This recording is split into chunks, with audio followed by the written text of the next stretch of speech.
Sejam bem-vindos, bem-vindas, bem-vindos a esse canal que nem nome tem, não tem nada, a gente só tem realmente um sonho e um livro sobre o qual falaremos hoje.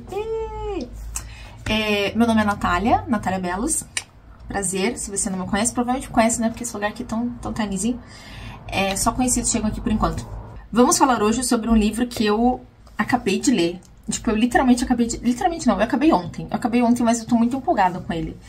E é um livro que eu também não tinha ouvido falar muito.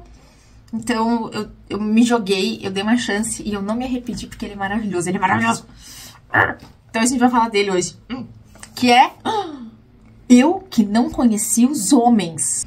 A autora, a Jacqueline Hartman, Jackie, ela foi uma psicanalista belga de origem judaica. E aí, por que isso é importante? Porque esse livro aqui, ele foi lançado a primeira vez em 1955. Então, a gente está falando de um contexto pós-Segunda Guerra, pós-nazismo, pós-holocausto, tá? E eu acho que isso é bem fundamental, porque isso nos ajuda a entender um pouco como que por que, né, que ela situa a história onde ela situa. Então, o que acontece? Qual é a do livro?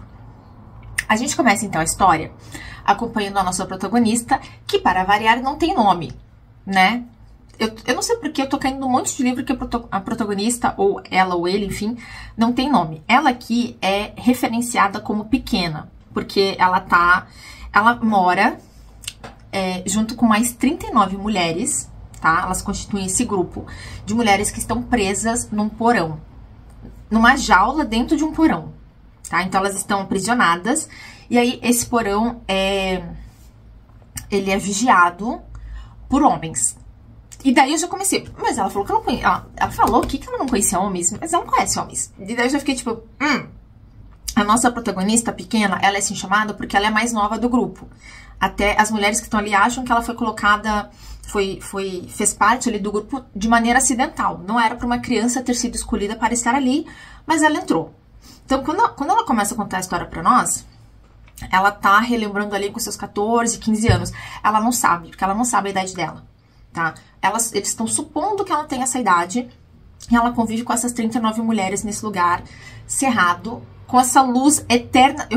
Isso me pegou. A luz eternamente ligada. Esses homens andam sempre em trios, ali ao redor, né, da jaula, mas são homens que não se comunicam com elas, eles não falam com elas, então ela nunca ouviu a voz dessas pessoas. Elas também não podem se tocar, tem uma série de coisas que elas não podem fazer. Ao mesmo tempo, nada acontece com elas. Elas estão ali presas, restritas, elas não sabem por quê.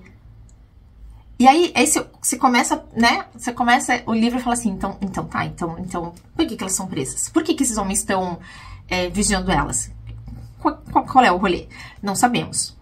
As mulheres não sabem por que elas estão ali e elas não sabem como que elas chegaram ali. Assim, elas não conseguem lembrar o que aconteceu pra pausar a vida delas como elas conheciam, que é a vida, pelo que a gente entende, a mesma da nossa sociedade ocidental, né? Famílias nucleares, né? Filhos, mulheres trabalham, blá, blá, blá, tudo isso. Isso some, elas não sabem por quê, elas não sabem se deu uma guerra, se deu uma explosão, ninguém sabe de nada. Elas não sabem se elas foram drogadas, se elas ficaram também muito tempo desacordadas, elas estão bem desnorteadas e elas não sabem explicar o que acontece, elas só quando acordam estão nesse lugar. Elas não sabem quanto tempo se passou, elas nunca mais veem as famílias delas.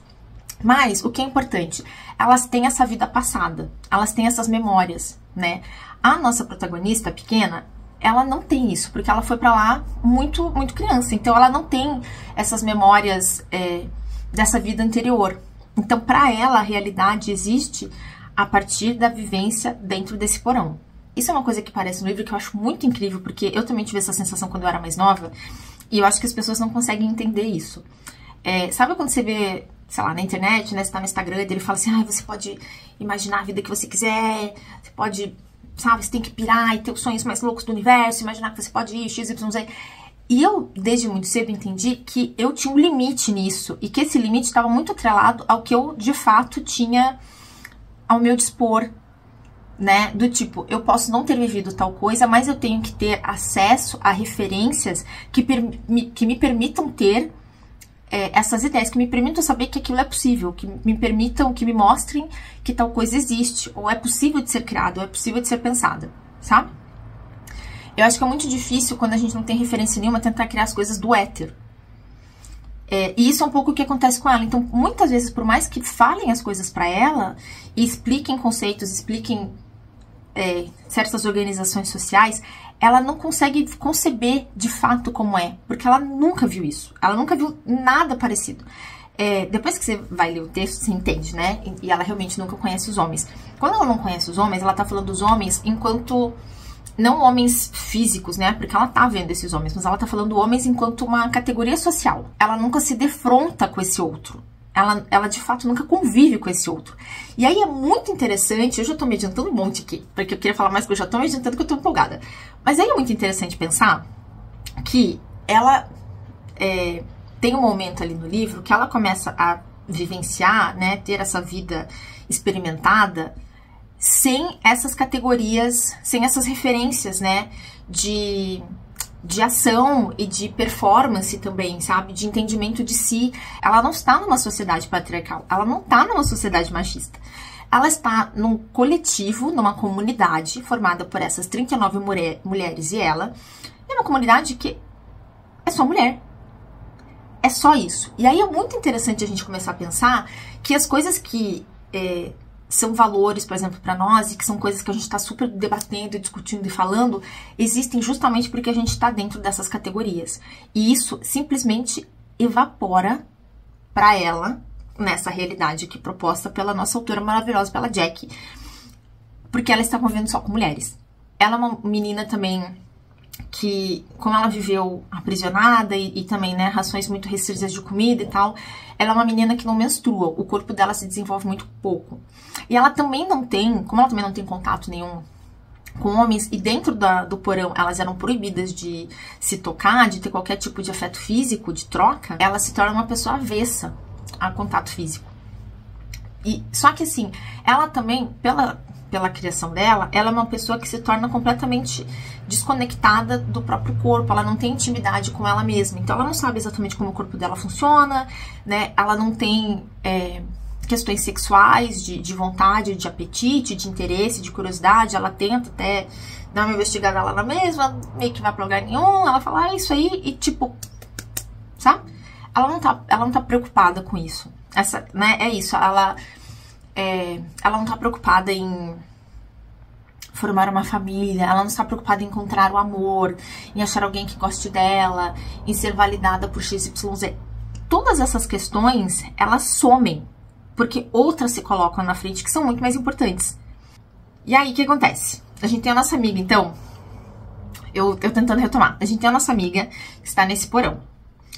Elas não têm nenhuma noção de tempo, né? Elas não têm nenhuma noção, não tem relógio, não tem nada lá, né? E a luz tá sempre acesa, então mesmo quando elas dormem com luz acesa. A nossa menina, ela começa então, já que ela é uma pessoa que não tem nada pra fazer, né? Ela começa a confabular com ela mesma. Ela começa a se entreter, porque ela também é uma criança, então as mulheres também não querem, tipo, ficar cuidando dela ou ficar com ela, né? Então ela meio que começa a se entreter sozinha e ela começa a pensar, então, ela começa a criar algumas histórias na cabeça dela. Ela começa a se ocupar com isso, assim. E é muito legal ela contando como ela faz isso, né? Do tipo, eu tenho que criar as narrativas de uma forma que eu consiga me surpreender, sendo que eu estou narrando para mim mesma. E eu falo, amiga, parabéns. Ela começa a fazer isso e ela começa a usar muito dessa curiosidade dela e do intelecto dela. Ela fala assim, eu vou tentar criar alguma medida aqui pra gente saber o tempo. Porque ela começa a se questionar, né? As mulheres já desistiram de fazer isso, mas ela quer entender por que elas estão ali, o que tá rolando. Querem entender pelo menos a vida delas ali dentro, né? Então ela começa a desenvolver, ela começa a se ver ao longo do tempo como uma espécie de relógio. Ela começa a medir as coisas e contar tudo obsessivamente. Teve um momento do livro que eu tava assim também, ela falava algumas coisas e eu começava a calcular. Daí eu falei, Natália, calma, né? E aí, com isso, elas conseguem entender um pouco, entender que, na verdade, a dinâmica que existe ali dentro não tem sentido nenhum. Não tem sentido nenhum, não tem referência nenhuma. O negócio só acontece, Deus dará, coisa só está indo. O livro, na página 11, ela fala assim, durante muito, muito tempo, os dias se sucederam sempre do mesmo jeito. Depois eu comecei a pensar e tudo mudou. Antes não acontecia nada além daquela repetição de gestos idênticos, e o tempo me parecia parado, embora eu, confusa, percebesse que estava crescendo e que ele estava passando. Minha memória começa com minha raiva. Gente, se eu não me identifico com isso, a raiva me pega. Eu falo, amiga, sim. Porque é isso, ela tá ali puta da cara. Sabe o Sísifo do Camus? O Sísifo tá lá, né? E aí o Camus escreve o livro terminando falando assim: há de se imaginar Sísifo feliz. Essa nossa amiga aqui, a nossa Sísifinha, nossa Sísifa, ela não está feliz, ela está puta da cara. E eu achei ótimo. Achei ótimo, que eu pensei, nossa, isso é bem coisa de mulher, né? A raiva. Esses dias eu tava lendo alguma coisa falando que a raiva é uma emoção muito feminina. Homem não conhece raiva. Homem não conhece, a raiva real, homem não conhece, mulher conhece. E eu acho muito, muito emblemático que ela diz que a história dela, essa tomar de consciência dela, né, essa busca começa com a raiva. A raiva de sentir que não tá entendendo porra nenhuma, sabe? Que ela tá ali presa, que as coisas não fazem sentido, tipo... E aí? Então, o motor dela é esse. Ela começa, então, a fazer essas concatenações, né? Ela vai se organizando, vai se relacionando com essas mulheres, até que um dia, do nada, mas assim, do nada, do absolutamente nada, soa um alarme. Soa um alarme. Um alarme altíssimo. Aí, os homens que estão ali cuidando delas, eles saem correndo. Eles saem. Só que no momento que isso está acontecendo no bunker delas, eles estão com a grade aberta, porque eles estão trazendo a comida para elas, né? Então é o momento da refeição. Então eles estão trazendo as comidas, e aí nisso eles estão com as coisas abertas. Eles saem, né? Eles saem correndo, eles fogem, eles deixam a chave para trás, elas conseguem, e aí elas têm acesso, e elas abrem a porta, e elas saem primeiro do porão, primeiro da jaula, e depois do porão. Gente, ela sai. E tudo isso é as primeiras 60 páginas do livro. Ela sai. E eu fiquei tipo, ai meu Deus, elas vão sair, o que elas vão encontrar, lá. E aí eu tava eufórica. E daí assim, vamos fazer um ajuste de expectativa aqui para o leitor. Esse livro, ele é descrito como uma ficção científica. Eu também vi pessoas descrevendo ele como um terror psicológico. Ele não é nada disso. Ele é uma espécie de ensaio filosófico. Ele é ensaio filosófico. Eu lembro que quando eu tava na faculdade, eu fiz história. A gente leu, tipo, 80 mil filósofos ocidentais, não aguentava mais, né? História de homem branco. Homem branco europeu pensando sobre a vida, né? Mas são os clássicos e aí você lê. Mas aí, quando eu tava lendo o livro dela, eu fiquei pensando que ele, pra mim, ele é muito mais no sentido de um ensaio filosófico, tipo, um texto tentando abarcar e responder, né, ou suscitar novas questões, porque ela não responde nada. Gente, se você tá começou e tá com dúvida e tá pensando, que horas ela vai responder qualquer coisa? Ela não vai responder. Ela não vai responder, tá? Então, assim, a sua frustração vai continuar até o final, porque ela não vai responder por nenhuma, tá bom? Ele tem uma questão aqui que eu acho muito importante, que é a questão do sentido. E no caso da falta de sentido, que é o absurdo. Então, pra mim, é um livro que dialoga muito, por isso que eu falei, com o Camus, né, e com o Kafka também, né? Sabe quando você pega o livro e daí ele fala assim, ai, você acordou uma barata? Hipoteticamente falando, vamos ver o que acontece quando você vira um bicho, quando você vira qualquer coisa. E você fala assim, mas isso não vai acontecer. Mas nada a ver, isso não vai acontecer, gente. Como? Porque o importante não é o como, entende? O importante não é o como. O importante não é como se você foi picado por um troço radioativo. Não importa. Ai, quem que te colocou que foi um deus mitológico? Ah, você tá rolando essa pedra há 15 anos. Não importa. Não é a questão do como. A questão é o que. O que acontece depois disso? O que você faz com essa informação, tá? Não é como ela aconteceu, mas sim como ela se desenvolve a partir dali. Então, a gente não tá preocupado com os motivos. A gente tá preocupado com as implicações e com as consequências. Então, assim, esse é um livro que, pra mim, ele começa muito nesse local do absurdo. Porque a gente tá vivendo, e é isso, né? O livro parece que começa de um jeito. Ah, a gente tá aqui no bunker, e é horrível, e blá blá blá, presas, a gente não sabe, tá aqui super controlado, não pode fazer nada. Eu acho também que é super cruel. Elas também não podem se matar. Isso também muito me pegou. Olha que horrível, mas essa parte me pegou demais, porque elas não têm autonomia sobre a própria vida, né? E às vezes que tentam, né, que elas tentam fazer alguma coisa, se matar, elas também são punidas. Então, assim, elas não podem não estar ali, né? Elas têm que estar sujeitas e controladas e vivendo aquilo, queiram ou não. Mesmo que aquilo não leve para lugar nenhum. Gente, e aí o grande trunfo do livro, elas saem do bunker. E aí eu pensei, putz, agora elas vão sair? Gente, o que elas vão encontrar? Eu pensei, será que vai ter um exército ali atrás delas? Será que elas vão... Tipo, eu fui imaginando um monte de coisa. O que acontece quando elas saem? Drum roll, please. Elas encontram nada. Elas encontram porra nenhuma.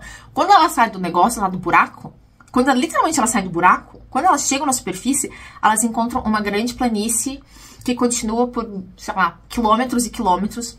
É uma planície que não tem nada, não tem uma construção em volta, não tem gente em volta, não tem nada em volta. Você leitor, tentando dar sentido para as coisas, você fala assim, mas vocês tinham homens ao redor de vocês que estavam ali, né, controlando vocês. Como que porque eles somem também. Quando elas, a menina calcula que deu uns 10, 11 minutos entre elas saírem de lá, terem coragem para chegar na superfície. Quando elas chegam na superfície, não tem nem rastro desses homens. Elas falam, mas pra onde que eles foram? Como é que eles sumiram?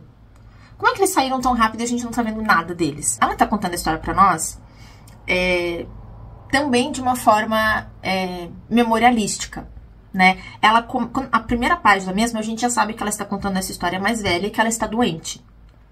Isso não é spoiler, tá? A gente tá você abre o livro e ela fala isso, tá? Então, a gente sabe que ela está no final da vida, ela está doente. Então, assim, a gente sabe que ela sobrevive até o final a ponto de escrever sobre si. Como que ela chega nisso, a gente não sabe. Ela vai pontuando ao longo da narrativa isso, ela vai deixando umas frases que são assim, a gente achava que tal coisa. Ela fala, mas estávamos enganadas. E aí você fica, ai meu Deus, ai meu Deus. Eu tive 15 piripaques. E daí tem uma hora que ela fala assim, na hora que ela sai, já eu só tinha conhecido o disparate.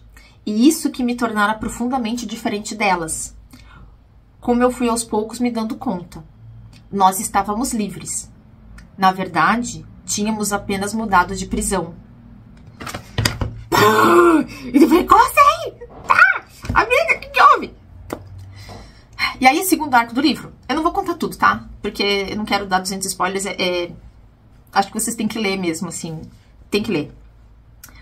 Mas segundo arco do livro, que é elas fora desse lugar. E o que acontece, né? E aí eu fiquei pensando, é muito legal a gente ver essas confabulações. Por quê? Essas mulheres, então, elas formam uma comunidade, né? São só elas. Elas não têm uma estrutura hierárquica, sabe? Elas não têm essas denominações, essas distinções. Elas estão vivendo juntas, elas constroem ali umas casinhas pra elas mesmas, tal, sabe? Depois de muitos... Gente, assim, o livro passa muitos anos, tá? Tem alguns saltos temporais, assim. Então, passa um tempo e aí elas fazem outras coisas, não vou falar o quê. Elas fazem um monte de coisa, tá? Mas elas formam essa comunidadezinha, elas vão vivendo ali muito de boa. E aí, eu acho que tem uma sacada muito incrível nesse livro, que eu não vi muita gente falar. Quando você lê sobre o livro, lê resenhas, ou vê outras pessoas falando sobre, as pessoas não dão muita ênfase pra ela, pra protagonista. E eu acho que sim, porque, né, ela é uma personagem incrível mesmo, porque ela é essa menina que traz pra nós a ideia da importância do saber. Ela é uma menina que, como eu já falei, ela é diferente das outras e tal, e ela também não tem uma educação, né? Ela não é educada muito pelas outras. E tem muita coisa que ela quer saber e as outras mulheres não falam pra ela, porque falam, pra que você vai usar isso? Você não te serve pra nada saber isso, então eu não vou te contar. Não precisa. Até o momento que ela dá uma estourada e fala, eu quero saber porque eu quero saber. Dane-se se isso vai ter uma utilidade. Né? Eu não preciso saber as coisas... E aí, gente, não é muito o discurso que a gente tá vivendo? Ela falando, eu não preciso saber as coisas só porque elas vão ser úteis. Eu quero saber porque eu quero saber, eu quero ter esse conhecimento. Aí depois ela até alega, provavelmente eu vou ser a última mulher aqui. Então, talvez hoje pareça que não tenha função, mas vai que no futuro tem coisas que vocês vão me ensinar aqui, vão me falar, que eu vou precisar saber. A gente não sabe. Então, né, agora não tem como dizer. Então, eu quero que vocês me expliquem e me ensinem tudo que vocês puderem, tudo que vocês souberem. Então, assim, ela é essa mulher que tem essa sede do conhecimento. né? Então, ela se coloca nesse processo de individualização por esse caminho, né? Entendendo que ela quer ser uma mulher que quer dominar saberes, né? E dominar habilidades. Então, ela aprende a cortar, a marcenar, porque elas têm acesso a ferramentas, então ela consegue fazer coisas, ela constrói, ela gosta de fazer isso. Ela é uma mulher que gosta de estar ativa. Como ela sempre fala, né? Ela não tem essa lembrança de antes, ela tem só o disparate. Então, para ela, as coisas também são muito práticas, são muito objetivas, ela não quer... E isso também leva a gente a ter uma escrita que também é muito objetiva, é muito seca. Não é uma escrita ornamentada, super subjetiva, cheia de nuances e adjetivos e floreada. Ela é muito seca, ela é muito direta, porque essa menina também, embora ela seja uma pessoa que a gente viu lá no começo, né, conta histórias e blá blá blá, mas ela vem desse absurdo, então ela também não tem muito espaço para essa coisa mais sentimental, né, para coisa mais morosa, para essa coisa da memória e do lamento e da fabulação, e sabe, ela não tem isso, porque ela não conheceu isso, e são coisas que elas não desenvolvem. Quando você vai lendo, então, esses textos, ou vendo essas resenhas, a gente dá muita ênfase pra protagonista e pra como ela se vira nesse mundo, né? Que recursos que ela lança a mão. Mas eu fico pensando que tem aí um aspecto muito interessante, muito importante do livro, que é essas mulheres, elas estão no mundo, nesse universo, que elas nem sabem mais se é a Terra ou não, elas, assim, porque não dá pra entender nada mesmo. Não dá pra entender porra nenhuma. É isso, elas estão ali e tem que aceitar que estão ali. E que esse ali é esse lugar meio inóspito. E eu acho muito importante que a autora coloque elas nesse lugar, porque quando a gente coloca elas com comida abundante, sem nenhum perigo de ameaça, sem nenhuma grande alteração do clima, tal, elas podem levar... Aí você pensa, meu Deus, que vida maravilhosa, vai levar a vidinha delas pra sempre. E é isso, quando elas se deparam com isso, e isso eu senti, gente, me deu um ruim, dá um vazio enorme. Você não tem nada que gere conflito. Você não tem nenhum problema a ser resolvido. Você não tem nada. Você não tem nenhuma grande questão. Você não tem... Você não tá, sabe, que nem homens pré-históricos. Seres humanos pré-escrita, na verdade, não é o termo correto. Grupos humanos pré-escrita. Por muito tempo a gente tá ali, porque a gente tá lutando contra o clima glacial, e depois a gente tá pensando em ter que atravessar 30 oceanos, depois a gente tá tendo que lutar contra mamutes gigantescos e blá blá blá. Tem um contexto que leva as pessoas também a desenvolverem certas ferramentas e pensarem em certas coisas, porque elas são forçadas a isso. O que acontece com o ser humano quando ele tá num contexto em que ele não tem nenhuma força externa levando ele para esse lugar? Quando ele pode só existir. Mas é também o existir que também não vai para lugar nenhum, porque também não tem nenhum estímulo. E é muito, muito incrível, assim, como a autora consegue descrever isso muito bem quando elas se deparam com qualquer problema, qualquer questão, que seja por menor que seja, o quanto ela fica feliz. Porque ela fala, é uma novidade nessa vida. É um lugar agora onde eu vou poder colocar um pouco de empenho, de força, vai tirar a gente desse marasmo, né? Que é a simples existência. Eu falo isso toda vez, as pessoas não me entendem, mas assim, gente, o peso da existência, ele é muito real.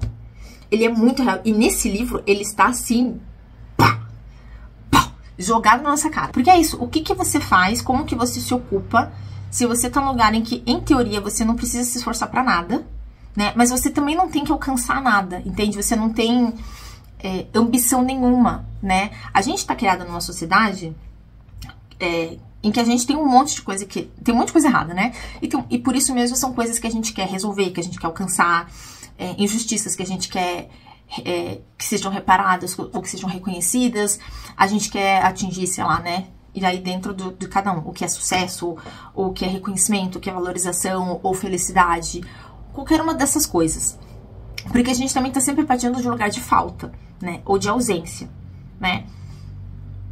Quando você está num contexto em que metade dessas coisas, às vezes até mais, não faz o menor sentido, né? Você não tá ali querendo pensar numa profissão porque Você não tá disputando nada com ninguém, não vai ser a sua carreira, não vai ser o seu salário, não vai ser a sua família, porque você não tem família, você não vai ter filho nenhum, não tem homem. É só você com você. E quando elas, por isso que ela fala que elas saem de uma prisão e entram em outra, porque elas entendem que elas estão vivendo esperando pra morrer. Não tem nada pra fazer, a não ser viver. E que vida é essa que se desenrola na frente delas? Que é um eterno esperar e que não acontece nada.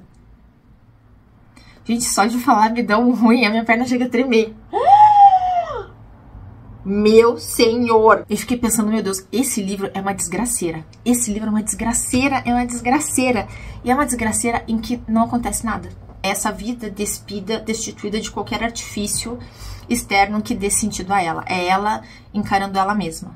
Você, aquela só de você olhar o abismo responde. O abismo, né? Você grita pro abismo e o abismo fala, né? Fala, meu Deus, o que é isso? Ele fala, não sei. E aí, sabe? Aí fica um olho pra cara do outro. Você fala, ah, tá. Uma parte no livro que eu achei muito triste. Eu acho esse livro bem triste, tá? Esse livro é bem triste e é muito legal pra gente ler. Porque você vai com expectativas. E o que a expectativa é? A mãe da decepção.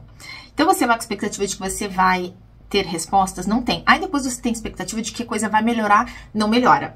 Aí você tem expectativa de que a coisa vai mudar? Não muda. E aí a gente tem expectativa de que a grande previsão que ela tinha lá no começo também não aconteça. E ela acontece. Então assim, é um livro sobre desesperança também. Antes de eu terminar, fazer duas observações. A primeira, eu acho muito curioso que dentro desse contexto que eu falei, em que as coisas não acontecem, né, a gente não tem nada externo, eu acho engraçado que elas não desenvolvem arte. São as coisas que a gente pensa, daí tem os ritos, né, essa coisa que a gente vai chamar de arte rupestre está muito relacionada com isso, né. Elas não têm necessariamente ritos, porque, enfim, elas não casam, né, elas não têm nascimentos de ninguém, mas elas têm morte. Elas têm muita morte. Elas se deparam muito com a morte. E aí, elas têm um rito fúnebre, que eu acho muito maravilhoso. Elas não têm música, elas não fazem nada de pintura, nada de desenho. Elas escrevem algumas coisas na areia, mas também não fica. Uma parte que foi a primeira vez que me fez chorar, que eu achei muito triste, porque, como eu falei, essas mulheres, elas não têm ameaça nenhuma, né? Não tem nenhuma desgraça acontecendo. Isso quer dizer que elas provavelmente vão morrer de forma natural. Assim, ou de velhice ou de doença. É isso. Porque nada mais vai fazer elas morrerem. E é o que acontece, né? Quando se dá essas situações, é sempre velhice ou doença, alguma coisa acontece. E aí, acontece de uma das meninas, uma das mulheres, ficar paralisada. Então ela fica doente, mas ela ainda tá sã, mas o corpo não responde mais. E elas começam a discutir então de ter que tirar a vida dela, né, pra poupar ela desse sofrimento. E aí, na hora que eu li isso, eu fiquei pensando, gente, mas se todas elas morrem de morte natural ou doença, né, mas é delas, e elas vão seguir então a ordem natural de que a menina mais nova vai ser então a última a morrer, né, porque ela é mais nova, ela vai viver mais tempo. Se ela for a última e acontecer alguma coisa com ela, como que ela morre? Se ela não vai ter ninguém pra matar ela. Gente, e eu fiquei triste e eu comecei a chorar muito com isso, quando eu percebi que eu estava triste porque ela não teria ninguém pra matar ela, mas assim, pra acabar com o sofrimento dela caso ela chegasse nesse ponto. E eu achei isso a coisa mais horrível. Ali eu senti assim a solidão num nível tão extremo que eu não conseguia conceber, sabe? Você não tem outra pessoa, sabe? É uma solidão real, assim. Você não tem outra pessoa pra acabar com a sua existência. Eu achei isso de uma crueldade. É um livro incrível, tá? É um livro incrível. Ela termina nas páginas finais, e aí com isso que eu vou terminar. Ela fala assim... Ela fala sobre o tempo. Ela fala assim: a menor das conversas dá origem ao tempo. Talvez eu tenha tentado criá-lo ao escrever estas páginas. Eu as começo, as encho de palavras, as coloco umas sobre as outras e continuo não existindo, já que ninguém as lê. Então, se você as leu e tornou essa mulher real, de alguma maneira, comente aqui o que você achou. Se você tá a fim de ler o livro, vamos conversar, porque eu preciso falar sobre alguém. Eu preciso falar disso com alguém, pelo amor de Deus. Alguém me dê a mão. É isso, gente. Esse vídeo é um apelo para que alguém leia o livro comigo e a gente escuta, porque estou perturbada. É isso. Até o próximo vídeo, sabe Deus, quando nós vamos torcer, né? É isso.